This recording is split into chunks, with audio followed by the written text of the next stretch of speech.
tukaongelea kuhusiana na swala la utangulizi. Kwa hiyo kila mmoja ataniambia kwenye hiyo session ya kwanza ambayo tumefanya, ni nini ambacho umepata leo? Ni nini ambacho umejifunza?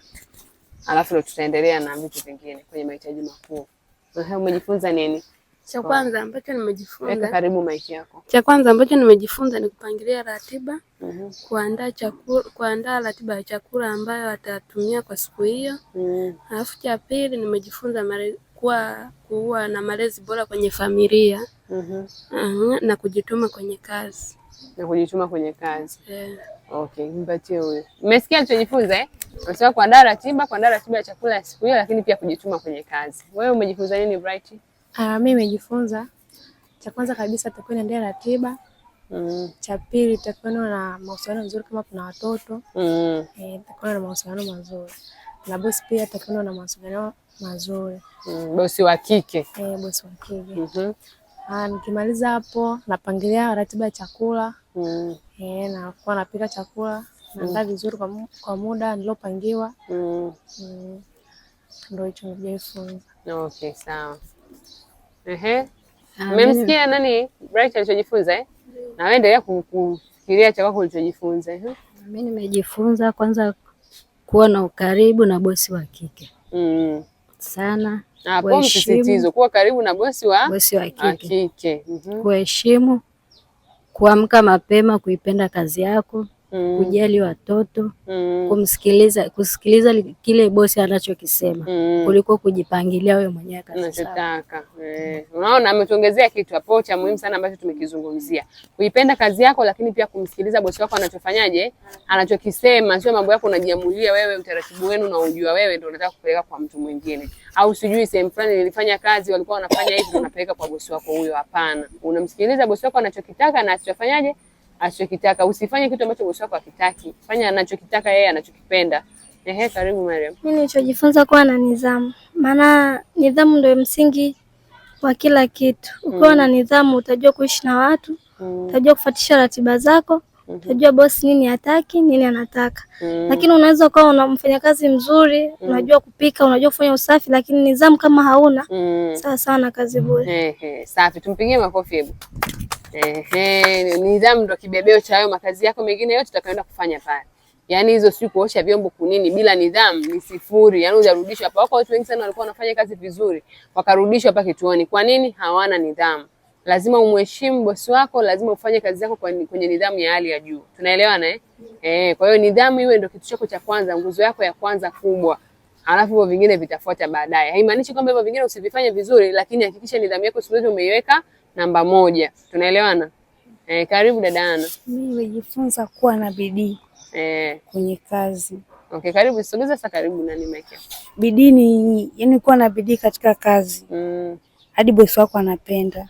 Okay. Ndio nimejifunza kuzidi yale matarajio ya bosi wako, si ndio? Usiende tu kwa unafanya tu, yani unafanya tu bila malengo, bila kuweka juhudi na bidii kuongeza thamani, si ndio Ndio. Haya. Na mimi nimejifunza kuwa na ukaribu mzuri na bosi wa kike na watoto. Ukaribu wa kikazi lakini. Wa kikazi. Kingine ambacho nimejifunza kupangilia ratiba. Kama kuamka mapema, kujua unatakiwa ufanye nini na unatakiwa uendeleze nini katika ratiba zako. Hicho ndio nimejifunza. Sawa. Kupanga ratiba mapema, kujua ni kitu gani kitafuata. Hapo ni pamoja sasa na kuwa unaandika, una notebook yako ya kuandika vitu vyote ambavyo unapewa, maelekezo mengine ambayo yako nje ya ratiba. Kuna ratiba ya kuwa nayo kila siku, lakini kuna maelekezo mengine ambayo bosi wako anaweza kukwambia, nitahitaji kitu fulani leo, nitahitaji kitu fulani unifanyie kesho. Maana vile ukiwa unaviandika inakuwa rahisi wewe kuvikumbuka na kuvifanyia kazi kwa wakati. Tunaelewana Kwa hiyo ratiba ipo kukuongoza kila siku, lakini kuna maelekezo mengine ambayo unaweza kupewa kila siku ama muda wowote kwenye eneo lako la kazi. Lazima wewe unaweka kwenye notebook yako. Haya, karibu. Mimi nimejifunza lazima tuwe waaminifu, wenye bidii pamoja na kujituma. Uaminifu, bidii na kujituma. Ndio. Lazima uwe mwaminifu katika eneo lako la kazi. Mfano kama umetumwa sokoni, bosi anakutuma kazi chenchi imebaki, sio unaambia hela yote imeisha, au unaenda unapandisha vitu bei, hela unatia mfukoni, wewe unaonyesha kwamba wewe sio mwaminifu. Muda mwingine bosi anakuwa anajua kitu kinauzwa kiasi fulani, wewe unaenda unasema hivi na hivi, kama kitu umekuta kama kweli kule bei imepanda, unaweza kumpigia simu aamue yeye kwamba chukua au usichukue. Uaminifu katika kitu chochote, hata kama ni vitu vyake viko ndani, chochote kile unataka kukitumia au unakuta vitu vyake mpango kwenye friji unataka kutumia, lazima uombe ruhusa au lazima uulize kwanza kabla ya kutumia. Okay. Uaminifu jamani, uaminifu ambayo sana nadhani ni kwenye inajitokeza kwenye nidhamu yako ya kazi, uaminifu. Na wenyewe ni vitu vya muhimu sana. Havihusiani na kuosha vyombo au kudeki, lakini vinahusiana sana na utendaji wako wa kazi na nidhamu yako kazini.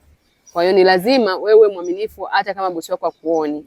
Yaani mwaminifu kwenye kidogo, Biblia inatuambia atabarikiwa katika nini? Kikubwa. Tunaelewana eh? Kwa hiyo ni lazima kama anavyosema hapo tulivyokubaliana, tulivyoelezeana, tulivyoelekezana, hakikisha unakuwa mwaminifu kwenye vitu vya bosi wako. Kwanza uruhusiwi kutumia kitu cha bosi wako bila ruhusa, hiyo ni moja. Uruhusiwi kutumia kitu cha bosi wako bila ruhusa.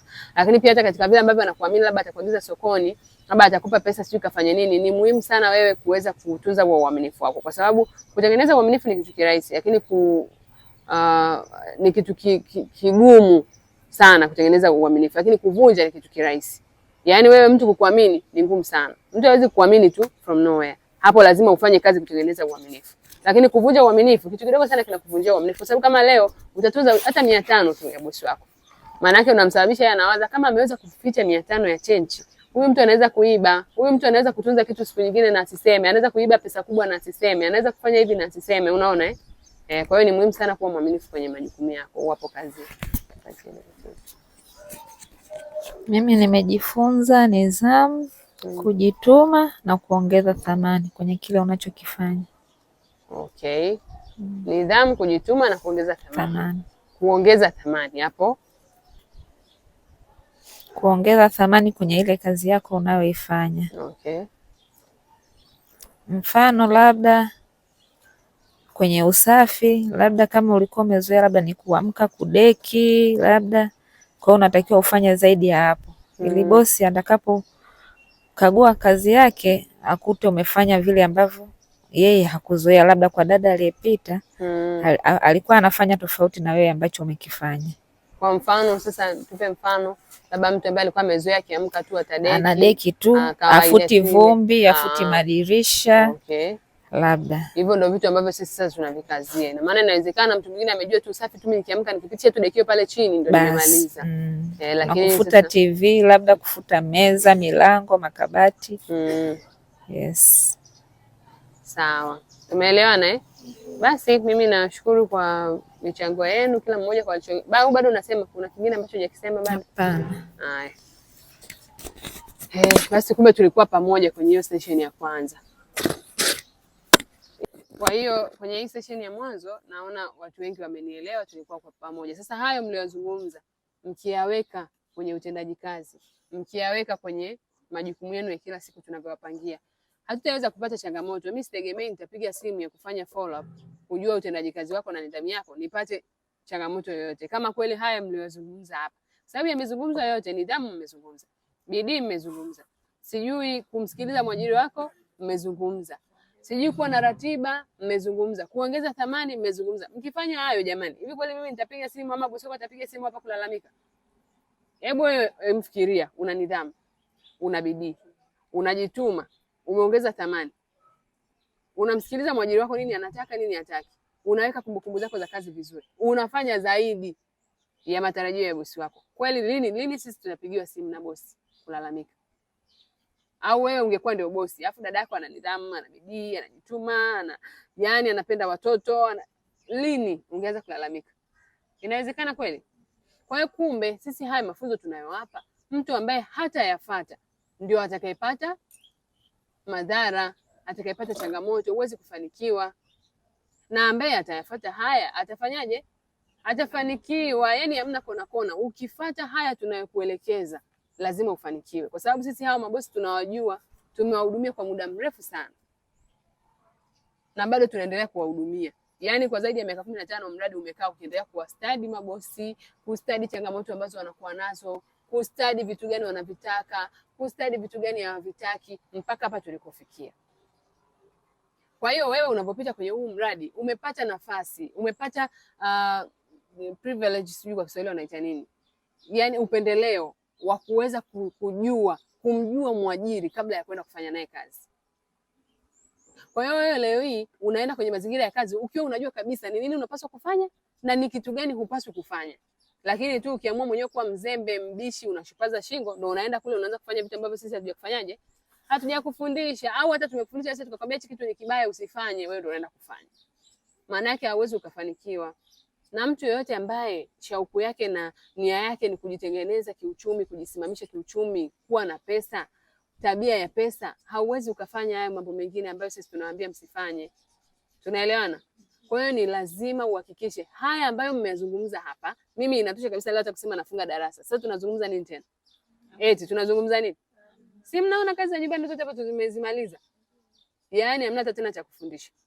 Lakini shida inakuwa wapi? Kwa nini bado tunarudi kwenye kusolve kesi mnapokuwa kwenye maeneo yenu ya kazi? Ni kwa nini mnapotoka hapa mtakapoenda kwenye maeneo yenu ya kazi mnakuwa watu wa tofauti kabisa? Ndio tunarudi pale kwenye uaminifu. Mtu unashindwa kuwa mwaminifu. Mtu unakuwa na sura mbili. Mtu akikutizama hivi, yani content zenu hizi tunazitunzaga. Mariam, mtu akija kuangalia content yako baadaye ukiwa umeshafanya matukio yako huko. Tunaangalia Mariam pale alisemaje siku ile? Alisema uwe na nidhamu. Tena akakazia Mariam. Akasema hata kama ukiwa unafanya usafi vizuri, unapika vizuri, lakini nidhamu una, ni sawa na nini? Bure. Au tu tunawatunzia hivi clip vyenu jamani, tu tunawakumbusha, tunawatumia huko mkiwa kazini. Kwa sababu unakuwa watu tofauti kabisa. Japokuwa sio wote, lakini hata huyo mmoja, hata hao wawili bado wamepita kwenye mafunzo ambayo na wenzao wamefanyaje? Wameyapitia. Kwa nini watu wengine waende kushindwa na wakati mnakuja hapa mkiwa mna malengo yenu? Kwa hiyo hakikisha wewe sio huyo mmoja au sio hao wawili katika kundi ambao wanaenda kufanya vitu tofauti ambavyo sisi hatujawafundisha. Tunaelewana? Ni lazima hayo mlioyasema yasiwe tu ni maneno.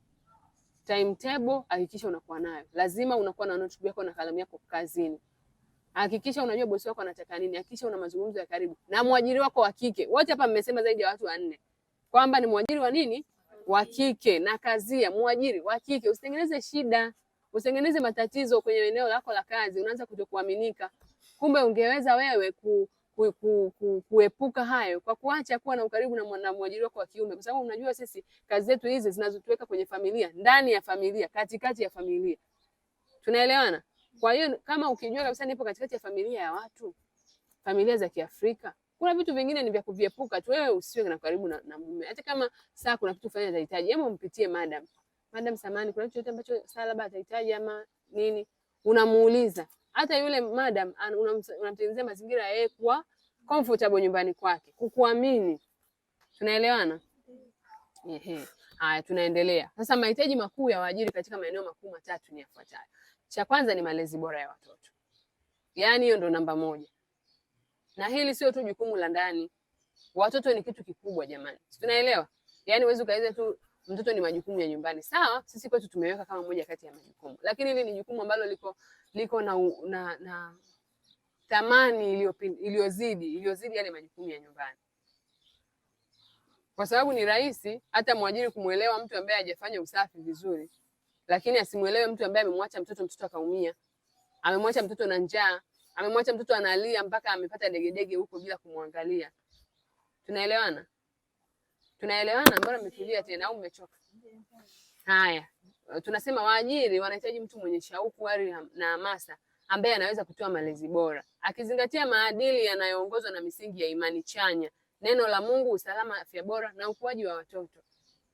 Kwa hiyo muda ambao unazingatia afya, ukuaji wa mtoto, sijui nini hapa kingine kimesemwa, usalama, bado kuna kitu kikubwa kingine cha kwanza kikubwa kwenye malezi ya watoto ambayo ni hofu ya Mungu.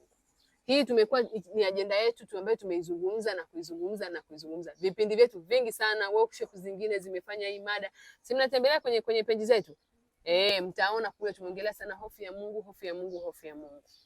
Kwa sababu gani? Kwa sababu hofu ya Mungu ndio inayotengeneza tabia njema kwa watoto. Sio tu kwa watoto, hata kwako. Yaani wewe kama una hofu ya Mungu, ndio maana sisi kwenye huu mradi, kama mtu ana hofu ya Mungu, hatumpeleki kabisa kwenye kazi. Kwa sababu ukianza kudili na mtu ambaye ana hofu ya Mungu, tabia njema sahau. Huyo mtu hawezi kuwa mwaminifu alafu hofu ya Mungu hana. Ni ngumu sana. Tunaelewana eh?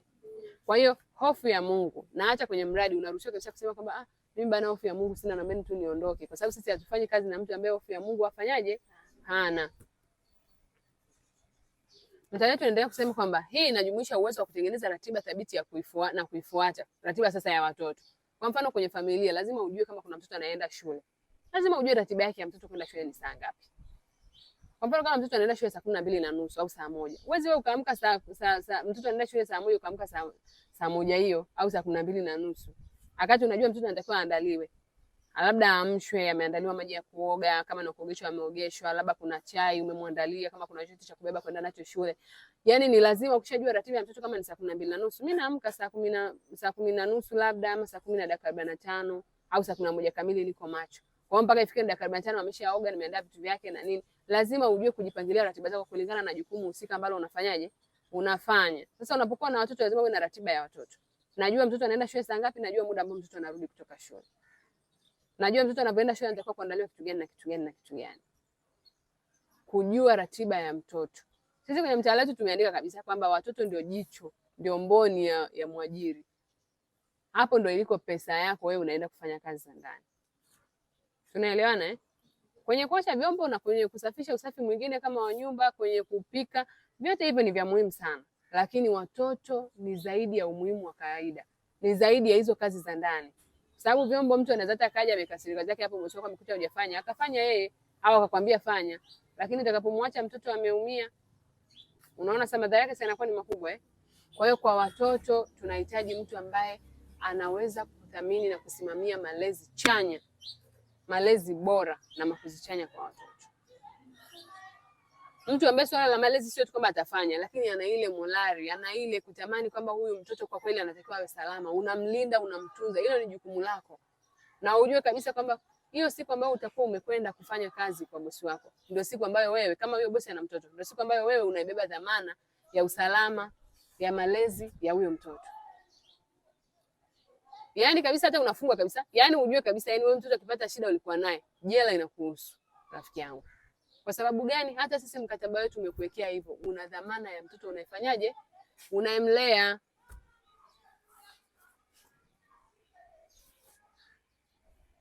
Waajiri wote wanatafuta mtu ambaye anaweza kuwa mlezi bora, mwenye uwezo mkubwa wa kulea watoto wao na kuzingatia maadili chanya kutoka kwa Mungu, badala ya kutoka katika mila na desturi za jamii zetu.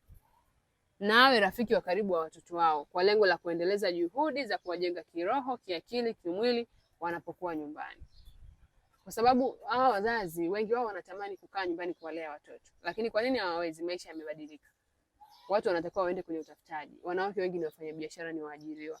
Wengine mpaka wanasafiri nje ya nyumbani. Lakini bado jukumu la watoto linapaswa liendelee kufanyaje? Kufanyika. Kwa hiyo ndio maana anatumia pesa kumlipa mtu mwingine aweze kufanya nini? Kufanya hayo majukumu, kuangalia watoto wake. Sasa ni lazima wewe kama mtu mwenye dhamana ya watoto kwenye hiyo familia ufanye zaidi. Tena ufanye ukijua, ndo kwenye kile kipengele cha kwanza tulichosema cha kuongeza thamani. Ufanye kabisa ukijua kwamba nikiongeza thamani kwa mtoto na mimi ndio ambavyo na mimi najiongezea thamani. Unajitengenezea na wewe namna yako, fursa yako ya kupata pesa zaidi. Madam ametuandikia kitabu cha je, unataka kulipwa zaidi? Ndio madini yenyewe haya. Sisi tunawafundisha tukiwa tunajua kabisa tumetoa kwenye vyanzo sahihi hizi data. Kwamba hawa mabosi tunawajua. Yaani itakapokuja kwa mtoto wake, yaani bosi yuko radhi amvumilie dada ambaye amefanya changamoto, amefanya kosa fulani, lakini yuko vizuri kwa mtoto wake. Mabosi wengi sana sisi tunao ambao dada anavumaliza mkataba, yaani mpaka bosi anamlilia dada. Sio kwa sababu anampenda sana, sio kwa sababu ni mtoto wake ama ni ndugu yake. Ni kwa sababu huyo dada amewaangalia vizuri nini? Watoto wake. Anajiuliza tena nitaenda kupata wapi dada kama huyu? Mpaka bosi yuko tayari hata kuongeza mshahara pale unapomaliza mkataba, ili tu akuendelee kukuweka wewe karibu na watoto wake. Huyo ndio dada ambaye sisi kama Wadada Center tunataka tufanye naye kazi. Lazima ujue umri wa mtoto unayemlea. Mitandao ya kijamii ipo. Ingia, angalia mtoto labda wa miaka 5, unapaswa kumhudumiaje, vyakula gani nimpatie. Utakuta utaratibu wa nyumbani kwao, lakini na wewe ongeza thamani. Usikae tu. Hiyo notebook yako andika pale, mtoto wa miaka 5 natapaswa nimpe vyakula vya aina fulani, nitengeneze michezo ya aina fulani na fulani. Mwambie madam, samani madam, leo nilikuwa nimesoma nimejifunza kuhusiana na watoto. Kwa hiyo mtoto wa miaka 5 nimeona vyakula fulani na fulani ni vizuri kwake, michezo inabidi awe anajihusisha kwenye michezo fulani na fulani, apate muda kupumzika kwa angalau muda fulani kwa siku na nini na nini. Yaani huyo bosi, si nikwambieje, ataona kabisa nimepata mtu ambaye kwa kweli anajitambua.